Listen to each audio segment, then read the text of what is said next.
On a bien compris que la structuration et la coordination de la prise en charge était un temps long. À plus court terme, comment un patient peut-il devenir éligible à la PCO de son département? Je n'ai pas très bien compris. Ah, il y a des... Ah oui, à la PCO. Alors justement... Du 92 notamment. Par exemple, le 92. Eh bien, d'abord, il faut savoir où elle est, si elle existe. Est-ce que vous l'avez repérée? Non. J'ai appris l'existence des PCO aujourd'hui. Voilà. Parce que l'Île-de-France, je ne sais pas Thierry qui est devant moi, mais est-ce que tu as la cartologie de l'Île-de-France? L'Île-de-France est très en retard. Le 78, c'est sûr, ils ont les PCO. Le 94, ça démarre tout juste. Et le 92, je pense qu'à 0,6 ans, est tout juste installé, voire je ne l'ai pas vu passer. Non, on a un vrai souci à Paris là-dessus, faut le dire. Mais pour que vous puissiez... Enfin, les pouvoirs publics ont pensé que ça pouvait pas, les familles ne peuvent pas saisir les PCO en direct. Et ça, c'est un vrai sujet.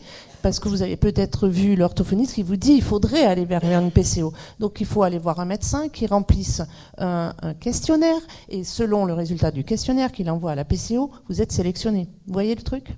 D'accord. Donc il va se passer encore quelques mois. Donc je crois qu'Étienne Pau a cette volonté de raccourcir les délais, notamment là-dessus, parce que, vous savez, 8 fois sur 10, vous avez repéré les difficultés, que vous avez échangé avec le professionnel de l'éducation nationale qui vous le confirme, qu'il y a des difficultés.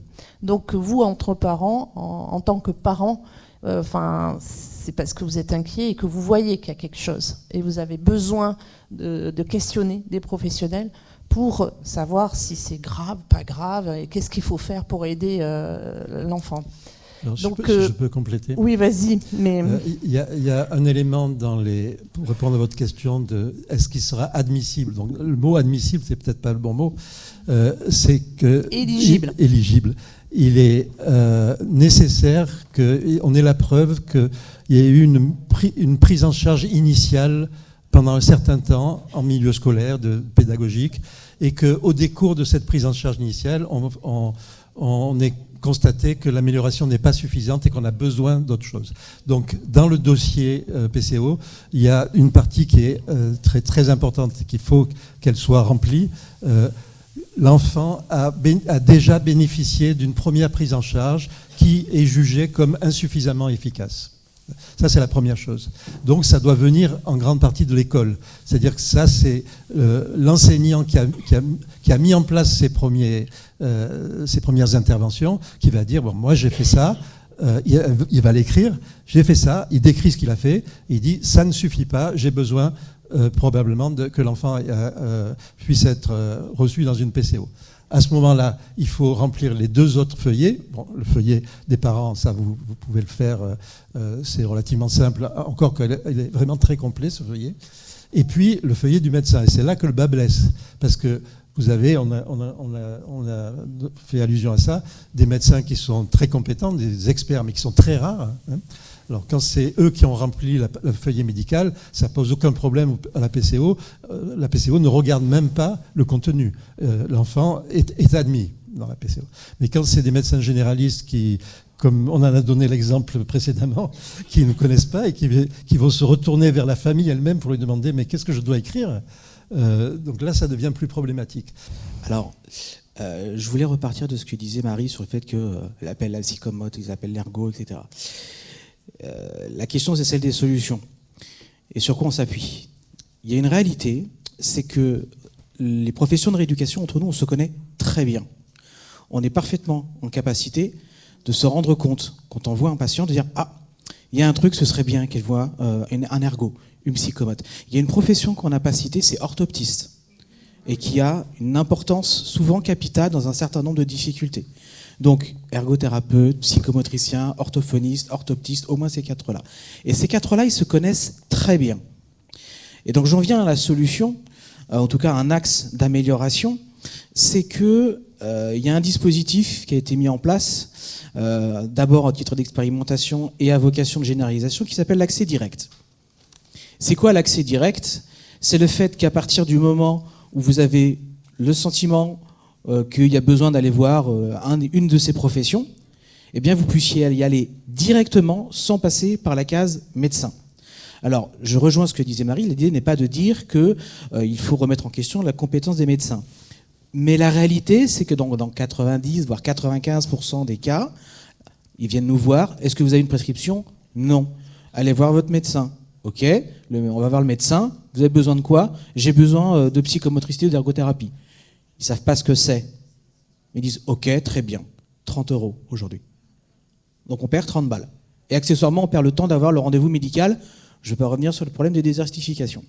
Tandis que, si on est dans la situation où il y a une indication qui se fait pour aller chez l'un des professionnels, moi je parle en tant que psychomotricien, on a 3 grandes éléments de prescription, si je puis dire. Les familles, évidemment, les enseignants et les orthophonistes, très souvent. Et en fait, la logique, c'est de dire que si la famille vient directement chez nous, qu'on puisse faire notre bilan, on a la capacité, on a des professions qui ont une analyse et une capacité de diagnostic professionnel qui aujourd'hui est reconnue. Diagnostic ergothérapie, diagnostic psychomoteur, diagnostic en orthophonie. On va pouvoir à ce moment-là, nous, et c'est là où je rejoins ce qui a été dit, pouvoir envoyer direct, il faut qu'on puisse envoyer directement au PCO. Parce que nous, on a déjà dans nos éléments d'évaluation, on a repéré un certain nombre de choses pour notre corps professionnel, mais on est aussi aux capacités de dire, on imagine que ce serait bien aussi qu'il voit tel autre professionnel. Et donc, en fait, on fait une proposition de projet pour ce qui nous concerne. On peut faire des propositions, des recommandations sur des évaluations complémentaires. Et après, c'est la synthèse médicale dont on a parlé et à laquelle est attaché à juste titre le docteur Habib. C'est le médecin qui voit derrière comment on va pouvoir mettre les choses en place, valider ce qu'un premier professionnel a pu déjà repérer. Merci Nicolas. Marie, un axe en une phrase. C'est hyper difficile de Facile choisir pour les parce que linguistes. des idées, on en a plein. Mais là, vraiment, je pense que la première qui me vient en tête et qui permettrait de fluidifier quand même l'accès aux soins, c'est vraiment cette histoire de double prise en charge et de simplification administrative avec l'accès direct, c'est-à-dire permettre aux familles de s'inscrire sur la liste d'attente commune, d'appeler une orthophoniste, qu'on donne un rendez-vous et qu'on n'ait pas besoin d'appeler la structure. Et on a certaines familles qui maintenant nous cachent le fait qu'elles sont suivies en structure parce qu'elles savent que sinon, il y a des orthophonistes qui disent non mais en fait moi je laisse tomber parce que les structures elles-mêmes ne connaissent généralement pas leur statut et ne veulent pas nous faire d'écrit. Donc vraiment, soulageons les orthophonistes de cette charge et les familles qui courent après les ordonnances. Du parcours du combattant. Voilà, et après les dérogations, clairement. Virginie, alors, tu vas arriver à faire une phrase. Je dirais que pour compléter ce qui a déjà été dit, c'est que on travaille nous beaucoup aussi pour que les médecins ils aient une meilleure connaissance de notre profession aussi, pour avoir un meilleur adressage plus juste aussi. Donc on a notamment un webinaire qui s'organise pour les prescripteurs de PCO en novembre, parce que c'est cette méconnaissance qui fait qu'il y a des décalages aussi dans les adressages, dans les prescriptions, et qu'on ne soit pas réduit juste à l'ordinateur. On travaille sur toutes les activités de la vie quotidienne et pas que l'écriture ou le scolaire, je l'aurais dit. Et donc c'est aussi cette information à tous nos partenaires et notamment aux prescripteurs qui est quand même importante. Merci Virginie. Le mot de clôture. Moi, j'aurais pas de recommandation à faire particulière. Simplement, on n'a pas parlé du tout d'un problème qui me semble très important, c'est celui des TSLA dans les milieux défavorisés. Et des difficultés d'accès qui sont encore plus importantes que dans la moyenne à laquelle on a parlé jusqu'à présent. C'est-à-dire que les enfants qui sont TSLA et qui sont dans les REP et REP+, ils sont souvent dans des secteurs où, en plus de leurs difficultés sociales, ils doivent faire face à une absence de professionnels dans leur secteur. Et l'accès est impossible. Donc ils ont une sorte de double peine. C'est le plus grand nombre de déficits dans ces secteurs-là et le moins grand nombre de solutions et d'accès aux professionnels. Et donc,